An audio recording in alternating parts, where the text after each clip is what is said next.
আলোচিত অভিনেতা ও উপস্থাপক শাহরিয়ার নাজিম জয়। অভিযোগ আছে তিনি বিভিন্ন সময় তার শোতে গেস্টকে আপত্তিকর প্রশ্ন করে বিব্রত করেন।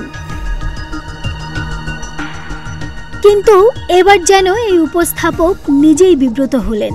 সামাজিক যোগাযোগ মাধ্যমে বলতে গেলে তোপের মুখেই রয়েছেন জয়।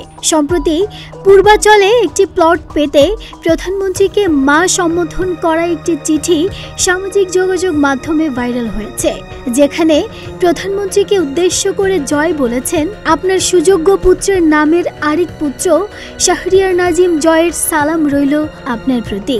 আমি জয়, বাংলাদেশের একজন জনপ্রিয় নায়ক। আপনার দোয়ায় গত 17 বছর ধরে আমি বাংলাদেশের জনগণের বিনোদনের অন্যতম উৎস হয়ে আছি টিভি পর্দায় এবং সুস্থ চলচ্চিত্রে। আপনি অত্যন্ত দরদি এবং বাংলার মানুষের বিপদের বন্ধু।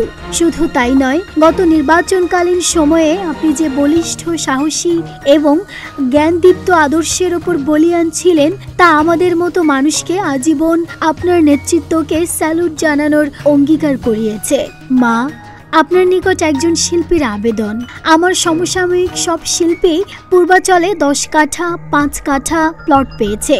আমি দেশের বাইরে শুটিংয়ে থাকার জন্য অ্যাপ্লাই করতেই পারিনি। পরবর্তীতে ঝিলমিলে অ্যাপ্লাই করলে লটারিতে তা পাইনি। মা, পূর্বাচলে একটা জমি আমার স্বপ্ন, আমার সন্তানের ভবিষ্যৎ। আমি আপনার কাছে আবদার করলাম, আপনি আমার এই সন্তানের আবদার ফেলে দিবেন না। আমি জানি ইনশাল্লাহ। আর সমসাময়িক প্রেক্ষাপটে এই আবেদনপত্রটি নিয়ে এবার তাই মুখ খুলেছেন এই অভিনেতা। সামাজিক যোগাযোগ মাধ্যমে একটি পোস্ট দিয়ে জয় জানিয়েছেন, আলো আসবে, গ্রুপে পাননি, ইউটিউবারদের ষড়যন্ত্রে পান নাই, তাই বলে আমাকে ছেড়ে দেবেন কেন? 2014 সালের একটি চিঠি, এই নিয়ে 14 বার আমাকে ভাইরাল করলেন।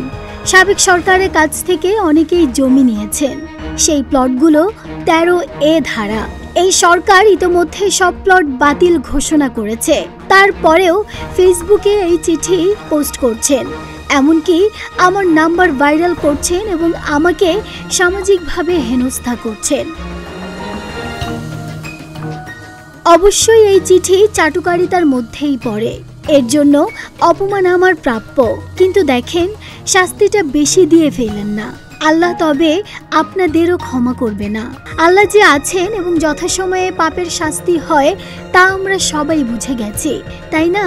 ঘৃণা না ছড়িয়ে শান্ত হন, সবাই মিলে ভালো থাকি। চলুন সবাই যার যার ভুল সংশোধন করি।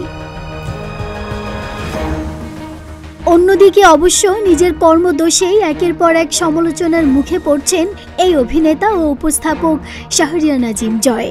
বিভিন্ন অনুষ্ঠান সঞ্চালনায় বিতর্কিত প্রশ্নের উপস্থাপন করে বিভিন্ন সময়ে সমালোচিত হন তিনি।